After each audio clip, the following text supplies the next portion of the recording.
নবীজি সাল্লাল্লাহু আলাইহি ওয়াসাল্লাম দোয়া করতেন, আল্লাহুম্মা রযুকনি শাহাদা, হে আল্লাহ তুমি আমাকে শাহাদাতের মওত দান করো, শাহাদাতের মৃত্যু তুমি আমাদেরকে দান করো। বলি সুবহানাল্লাহ।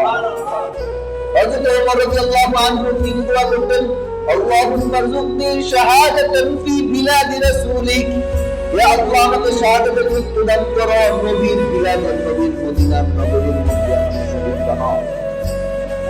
আমরা যেটাকে কষ্ট মনে করতেছি, আমরা যেটাকে শেষ মনে করতেছি, মুসলমানদের পরাজয় মনে করতেছি, আল্লাহ দয়া করতেছে এদেরকে নিষ্পাপ, এদেরকে বিনা হিসাবে শহীদের মর্যাদা দিয়া ভিআইপি ভাবে এদেরকে জান্নাতের ব্যবস্থা করতেছে।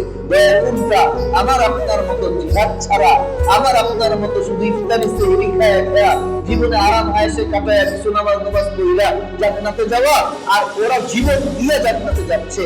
আবার আপনার কাছে মনে হচ্ছে এটা বেটার, এটা ভালো, কিন্তু আল্লাহর দৃষ্টিতে, আখিরাতের দৃষ্টিতে, আখিরাতের চশমা পরে যখন আপনি দেখবেন, তখন দেখবেন আল্লাহর ভয়ে আমার আপনার ক্ষতি না, ওই যে না খাওয়া ফিলিস্তিনদের ক্ষতি হয়ে গেছে।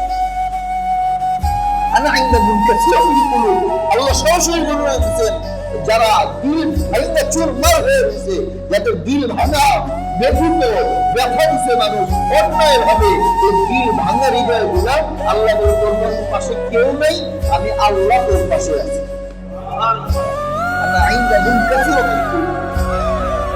তোমার দিল ভাঙা হয়েছে, তোমার পাশে কেউ নেই, এই খালি অন্তর ভাঙা অন্তর আল্লাহ বলে পছন্দ করি, কারণ এই অন্তরে যা সরাসরি